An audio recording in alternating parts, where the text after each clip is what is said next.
하나님께서 받으신 줄 믿습니다. 불확실한 미래 앞에서라는 제목으로 같이 말씀 나누겠습니다.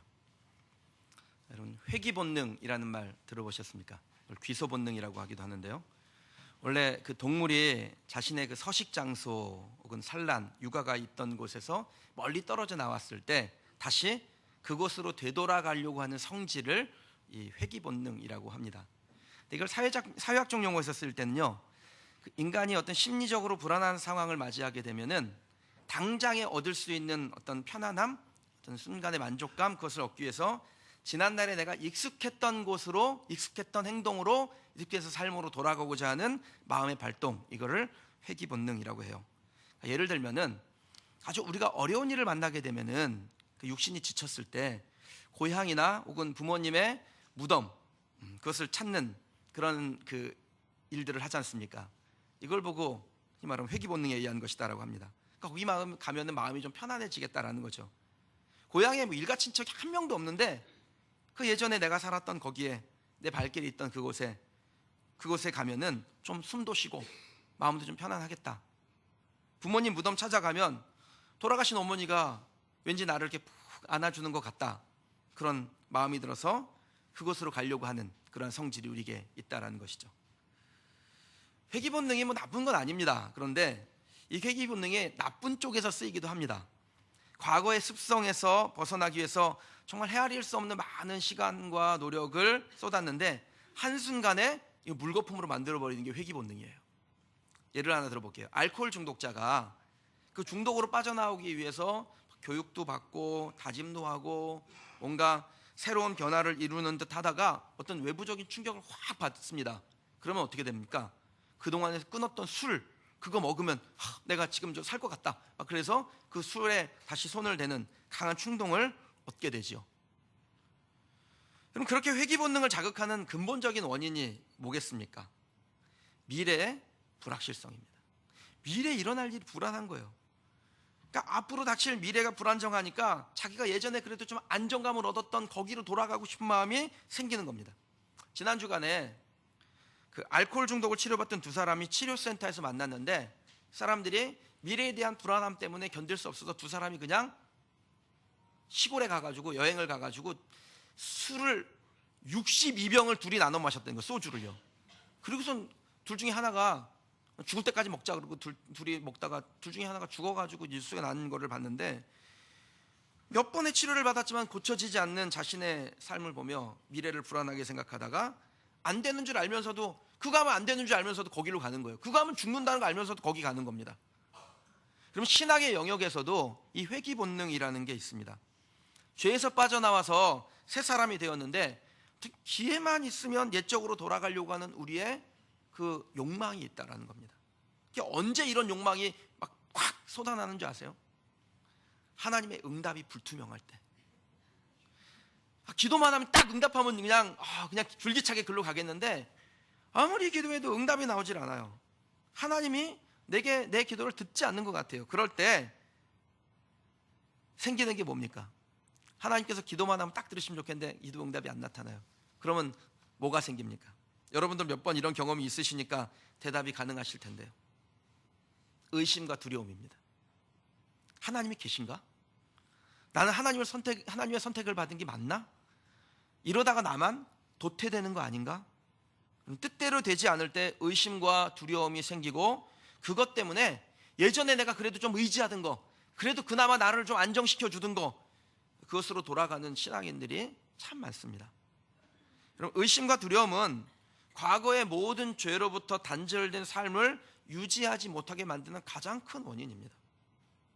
오늘 우리가 읽은 말씀을 보면서 사실 모두가 고개를 끄덕끄덕 할 만하죠. 왜냐하면 우리들도 본문에 나온 이스라엘 백성들처럼 미래가 확실하지 않기 때문입니다. 사람들이 아침마다 고민합니다. 그래서 아침마다 뭘 보냐면은 오늘의 운세를 보죠.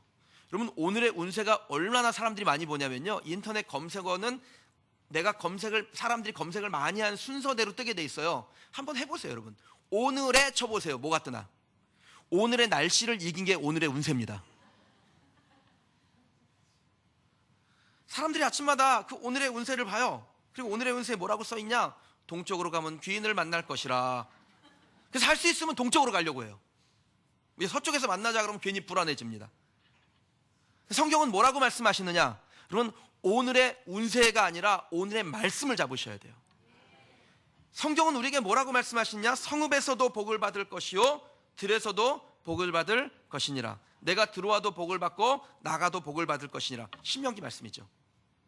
이 말씀이 오늘의 운세를 집어치우고 매일 아침마다 보는 생명의 말씀이 되셔야 됩니다. 이 말씀이 우리에게 깨닫게 하는 게 뭡니까? 동쪽으로 가도 복을 받을 것이요 서쪽으로 가도 복을 받을 것이라. 오늘의 운세는 동쪽으로 가면 귀인을 만나리라 이러는데, 성경은 우리에게 뭐라고 말씀하시냐면 동쪽으로 가도 복을 받을 것이요 서쪽으로 가도 복을 받을 것이라. 집에 있어도 복을 받을 것이요 밖에 나가도 복을 받을 것이라. 그런데 단서가 하나 있죠. 내 하나님 여호와의 말씀을 청종하면, 하나님의 말씀대로 가면 지금 당장은 굉장히 불확실한 미래를 보는 것 같지만 그 결말이 어떻게 된다라는 겁니까? 어디를 가든 하나님의 인도하심을 받게 된다라는 것입니다. 간혹 기독교 무당 중에 이런 조언을 할 때가 있습니다. 기도해 봤는데 이번 일은 하지 않는 게 좋겠어요. 오늘 제가 기도 딱 했는데 오늘은 어디 나가지 마세요. 집에 계세요. 여러분, 할지 말지를 결정하는 것은 그가 결정하는 게 아닙니다. 만약에 우리가 하나님의 말씀을 청종하면, 그리고 우리가 그 말씀대로 살기로 결정하면, 하나님은 우리 양심에 그 일을 해야 될지 하지 말아야 될지를 깨닫게 하시고, 그 깨달음 앞에 마음에 들지 않아도 청종하기만 하면 그 다음에 뭐가 기다립니까? 하나님의 일하심이 기다리세요. 가끔 성도들 중에 그 목사에게 묻는 분이 있습니다. 목사님, 하나님의 뜻이 뭡니까? 이거 해야 됩니까? 말아야 됩니까? 그럼 저한테도 묻지 마세요. 기도해보고 하나님의 말씀대로 비추어 보면 우리의 양심에 아니라고 할 때는 아닌 것이고, 그렇다고 하면 그런 것입니다. 혹시 성경이 몰라서 성경을 저한테 물어보시는 건 괜찮아요. 하지만 결정은 누가 내립니까? 여러분이 내리는 겁니다. 여러분이 하나님의 말씀에 비추어 그 말씀에 청종하여 결정하면 들어와도 복을 받고 나가도 복을 받고 들에서도 성읍에서도 복받는 성도가 되실 줄 믿습니다. 본문의 이스라엘 백성들의 상황을 한마디로 표현하면 불확실한 미래죠. 암담했을 겁니다. 자신들을 지금 여기까지 인도해낸 모세가 갑자기 사라졌어요. 소식도 없습니다. 가지도 못하고 오지도 못하고 마냥 거기서 기다려야 되는데 얼마나 두렵고, 하나님을 불러봤겠죠. 근데 응답도 없고, 그러니까 하나님이 의심이 되는 거예요. 이스라엘 백성들이 이 광야까지 온 거는 순전히 모세 때문 아닙니까? 모세가 와가지고 하나님이 예비하신 땅이 있다, 젖과 꿀이 흐르는 땅이 있다, 그래서 가자, 그래서 여기까지 온 거예요. 그 말만 믿고 나왔는데 실상 이 사람들이 가나안 땅을 본 적이 있습니까? 가나안 땅 본 적 없어요. 조상 때부터 얘기는 들었어요. 그 가나안 땅이 있다, 그 얘기는 들었는데 지금 그들이 보고 있는 것은 젖과 꿀이 흐르는 가나안 땅이 아니라 춥고 덥고 반복되어지는 광야에서, 그 거친 광야에서 머물고 있는 것입니다. 그 거친 광야에서 뭘 보는 거냐? 하나님께서 지시하시는 그 미래, 불확실한 미래, 가나안 땅을 보는 겁니다. 그런데 이때 이들에게 필요한 게 뭐였겠어요? 이 사람들에게 필요한 것은 두말할 것도 없죠. 약속의 땅에 대한 믿음이었습니다. 그 믿음이 없으면 애굽으로, 옛생활로, 죄로 그냥 회귀 본능이 뿜어져 나온 거 어찌할 수 없는 것이죠. 근데 이들에게 믿음이 있습니까? 없습니까? 믿음이 없었어요. 그러니 이스라엘 백성들이 예전의 삶으로 돌아가고자 하는 그 회귀 본능이 나타난 게 당연한 겁니다.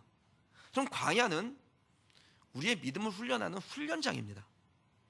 진짜 본 게임은 광야에서 일어나지 않습니다. 광야는 본 게임을 해도 될지 말지를 준비하는 훈련장입니다.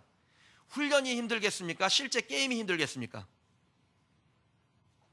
제가 말씀드렸잖아요. 항상 저는 앞에 있다고.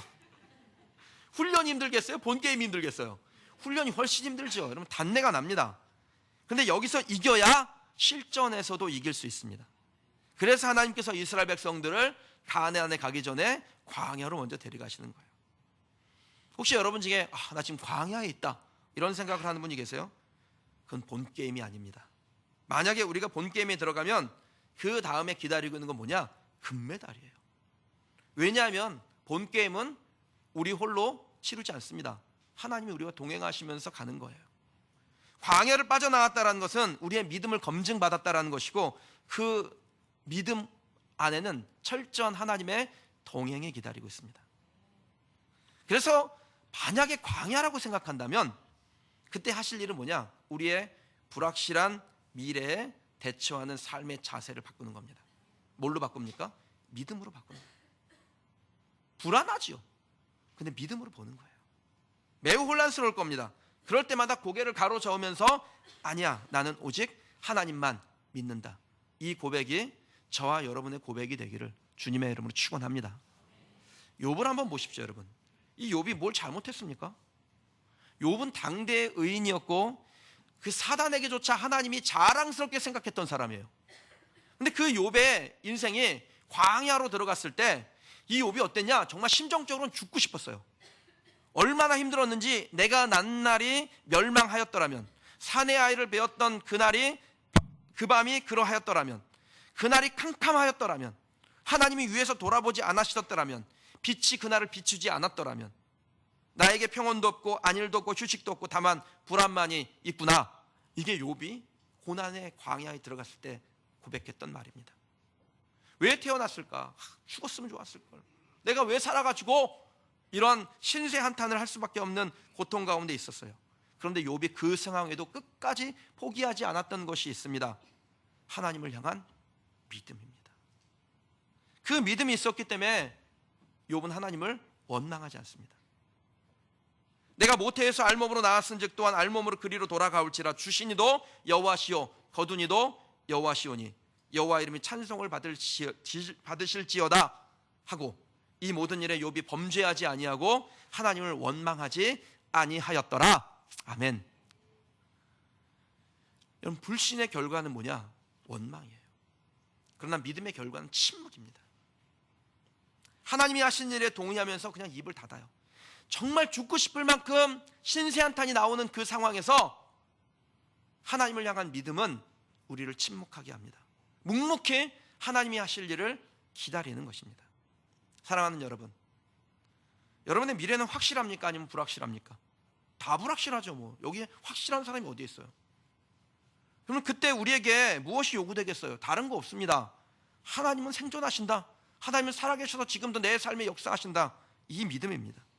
이 믿음으로 우리의 원망의 입을 닫고 묵묵히 하나님을 기다리는 우리 성도들이 되시기를 주님의 이름으로 축원합니다. 그럴 때 하나님께서 이 광야의 과정을 통과하고 본 게임에서 하나님이 어떤 하나님이신지를 보이시는 그 하나님의 위대하심을 경험하게 될 줄 믿습니다. 옛 상태로 돌아가지 아니하고 우리의 회귀 본능을 차단하고 미래의 불확실성을 극복할 때 우리가 주의해야 될 게 있어요. 오늘 본문의 말씀을 통해서 두 가지의 것을 좀 살펴보기를 원하는데, 첫째는 눈에 보이는 것을 의지하지 마십시오. 눈에 보이는 것을 의지하려고 하면 그냥 넘어집니다. 1절 말씀 한번 보실까요?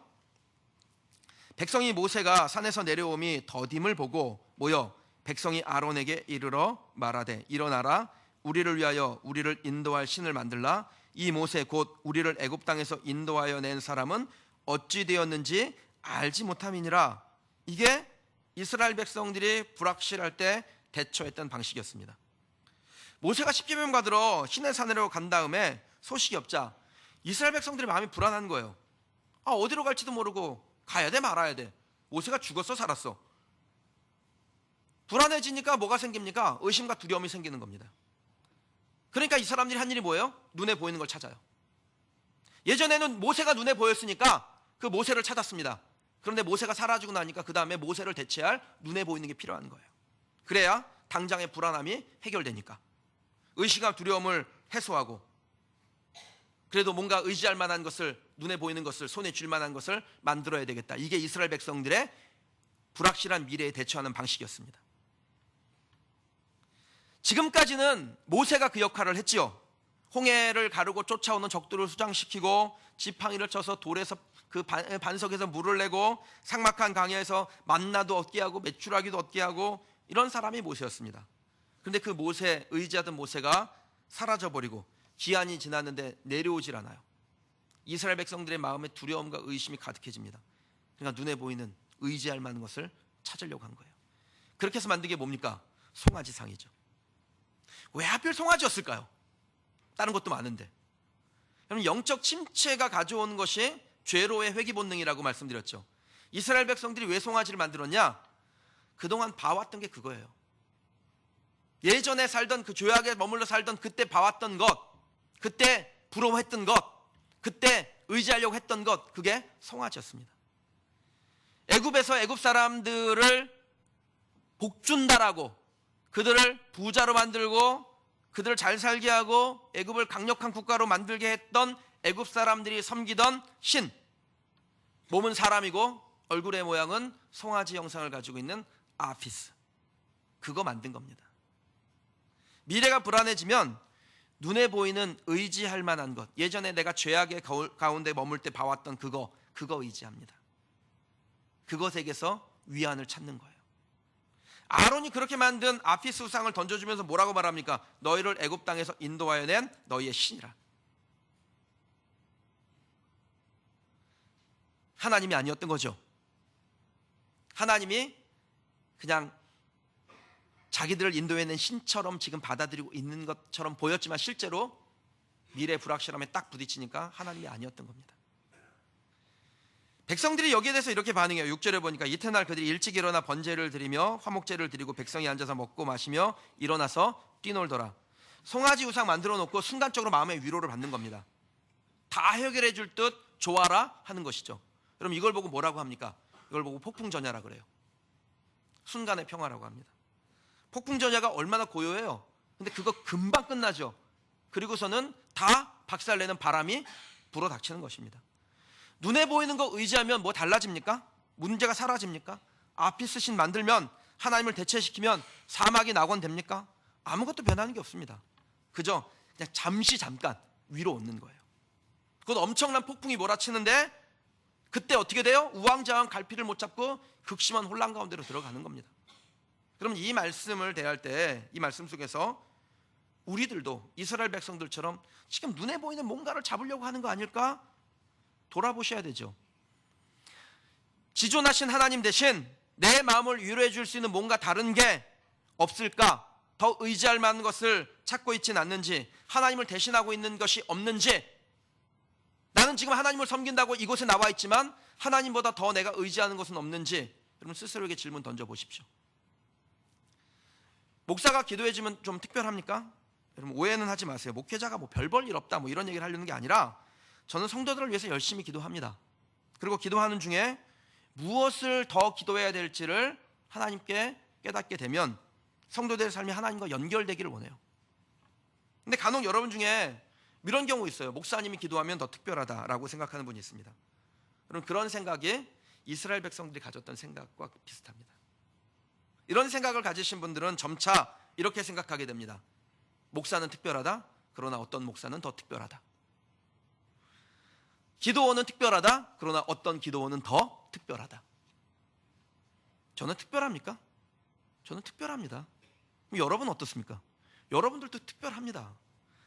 우리가 특별한 이유는 예수 그리스도께서 십자가의 피로 우리를 덮으셨기 때문에, 그리고 우리가 그 피로 말미암아 의롭게 되고 하나님의 자녀가 되었기 때문에 특별한 거예요.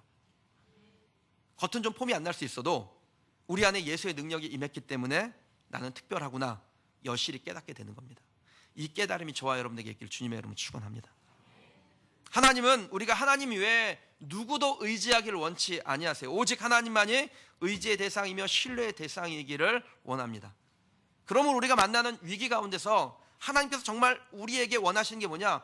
우리가 그 위기 가운데 불확실한 미래를 바라보며 전적으로 하나님을 신뢰하고 있는지 아닌지, 그거 시험하시는 거예요. 그 시험에서 굶어 죽어도 나는 오직 하나님만 믿습니다. 다른 것으로 하나님을 대체하지 않겠습니다. 이 고백을 하는 사람은 절대로 죄로, 과거로, 예전의 불신앙의 삶으로 회개하지 않습니다. 저는 이 고백이 저와 여러분에게 있기를 주님의 이름으로 축원합니다.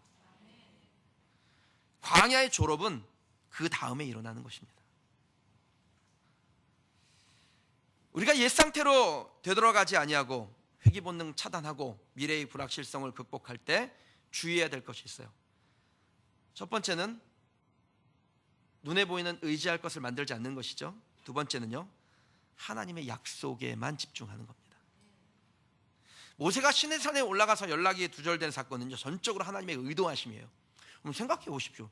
돌판에다가 10계명 10개 기록하는 게 뭐 그리 어려워요. 번개 하나 딱 보내가지고 팍팍팍팍 하고 기록하면 단 1분이면 1분도 안 걸려요. 그냥 몇 초면 팍팍팍 하고 10계명 돌판 기록될 수 있습니다. 근데 하나님이 이 모세를 데려다가 시내산 꼭대기에서 40일을 붙잡고 있어요. 그러니까 하나님의 의도하심이죠. 하나님 나라의 백성이 된다는 것이 그렇게 쉽게 되는 게 아닙니다. 우리가 그리스도인 되는 거 이거 어렵지 않은 거죠. 우리의 믿음의 고백으로 우리는 그리스도인 됩니다. 그러나 거저 얻는 것은 아닙니다. 우리의 입맛에 맞는 하나님을 우리가 찾는 거 아닙니다.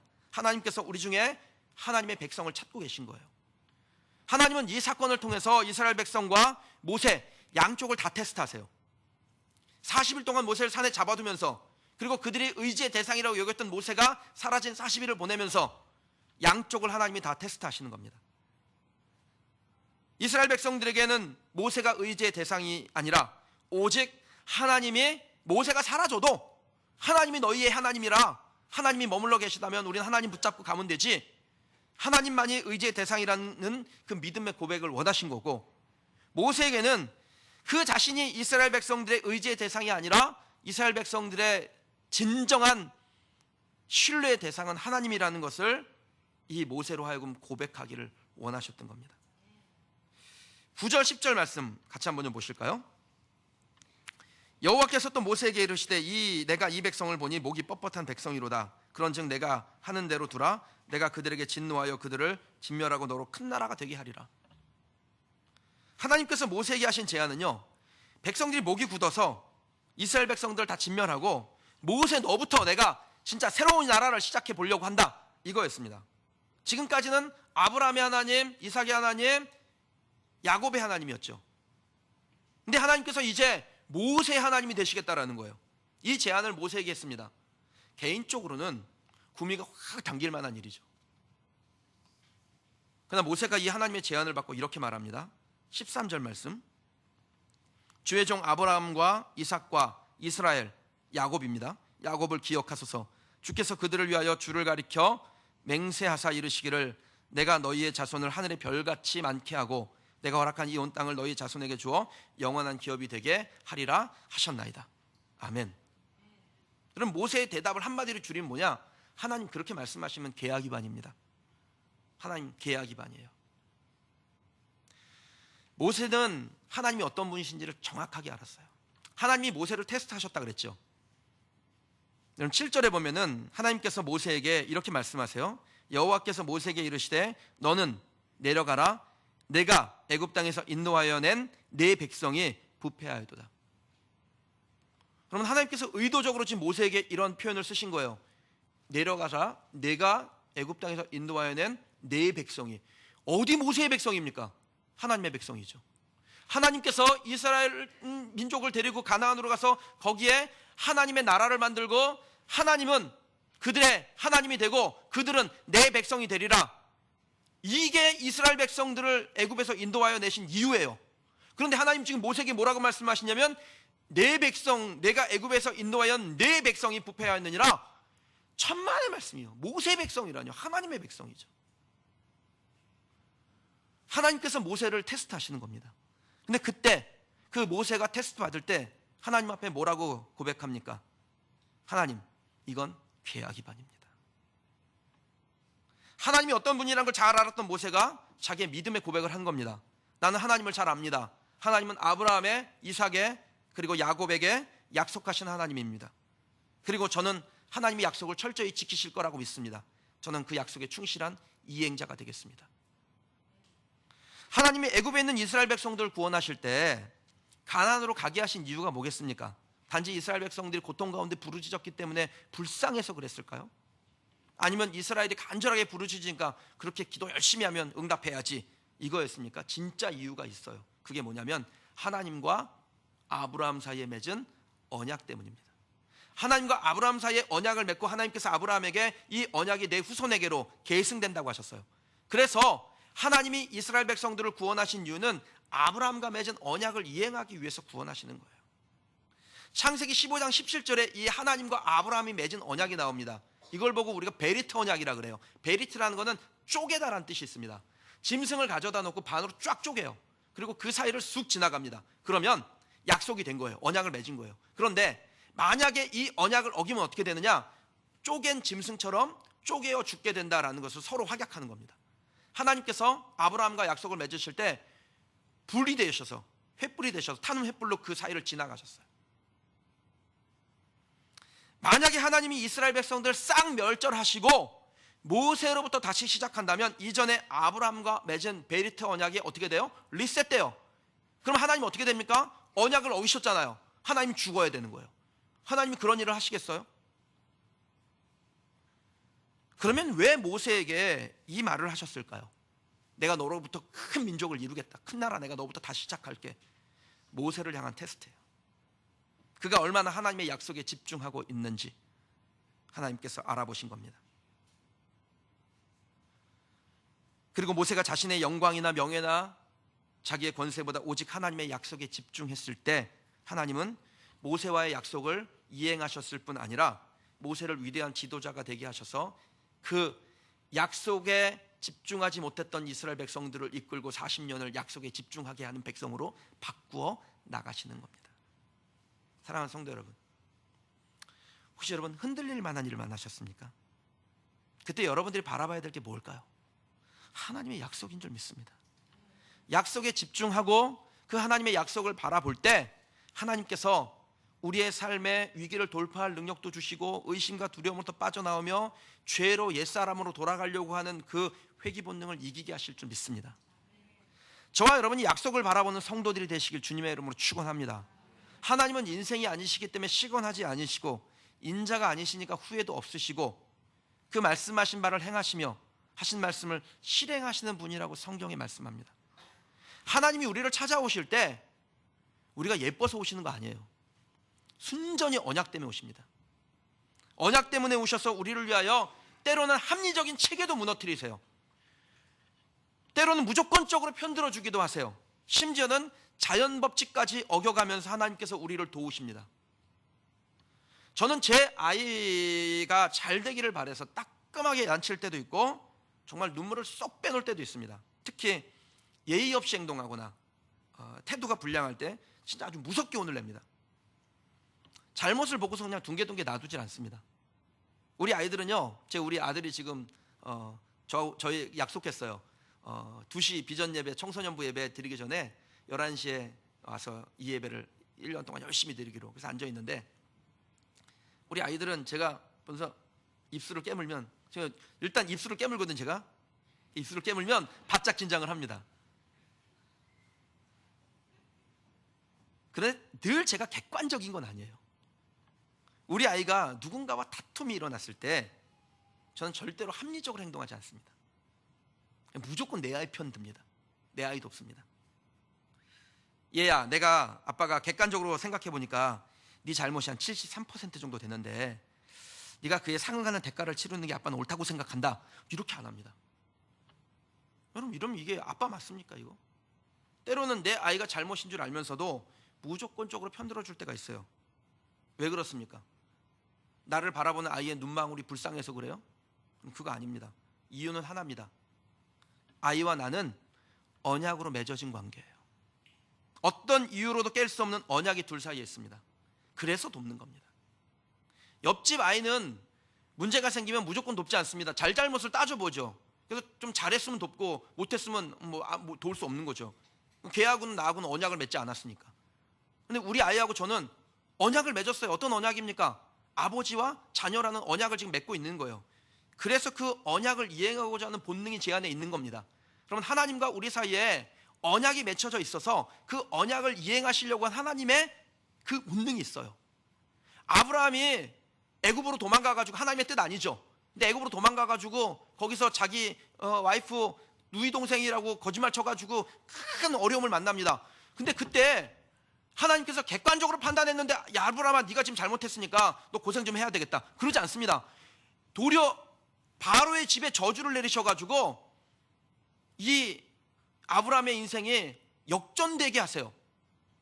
합리적으로 도우시지 않으셨다라는 거예요. 왜입니까? 아브라함과 맺은 언약을 이행하시고 싶으신 거예요. 그럼 하나님께서 우리를 도우실 때 때로는 합리적이지 않을 때가 있습니다. 이유는 뭡니까? 하나님과 우리 사이에 언약이 있어요. 그래서 우리가 그 언약을 기억하기만 하면 하나님께서 우리를 도우신다라는 겁니다. 제대로 도우셔요. 여러분, 이 하나님이 저와 여러분의 하나님인 줄 믿으시길 주님의 이름으로 축원합니다. 우리의 미래가 불확실할 때 과거로 불신하던 예전의 모습으로 돌아가고자 하는 그 회귀 본능이 막 발동하려고 할 때 오직 그것을 누르고 약속을 바라보는, 그래서 조금씩 하나님께로 전진해 나가는 우리 성도들이 되시기를 주님의 이름으로 축원합니다. 사람의 말이나 우리에게 주어진 환경이나 그런 거 믿지 마세요. 오직 하나님의 약속을 믿으시길 바랍니다. 사람, 환경 다 배신합니다. 그런데 유일하게 1.1에게 오차도 없이 오류 없이 끝까지 우리를 향하여 변함없는 건 하나님의 언약, 하나님의 약속입니다. 그 약속을 붙잡고 어려울 때일수록 그 언약 관계 아래 변함없이 하나님의 약속은 이행되고 있구나, 그 약속을 붙잡고 승리하는 우리 성도들이 되시기를 주님의 이름으로 축원합니다. 그럴 때 하나님께서는 우리로 하여금 하나님의 약속의 결과를 보게 하실 줄 믿습니다. 주신 말씀 놓고 함께 좀 기도하십시다.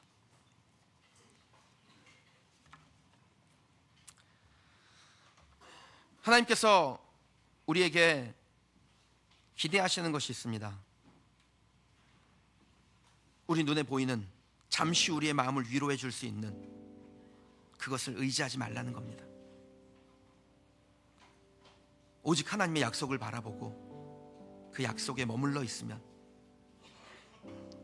하나님은 우리의 아버지가 되어주셔서 우리를 도우시고 우리로 하여금 하나님의 언약의 결과가 무엇인지를 보게 하십니다. 그 하나님 앞에 믿음으로 서는, 약속을 바라보는, 하나님과 어떤 것이라도 대체하지 않겠다는 그 결단이 저와 여러분에게 있기를 바랍니다. 그럴 때 하나님께서 하나님의 하나님 되심을 우리에게 증거하십니다. 하나님, 나는 그렇게 다짐하겠습니다.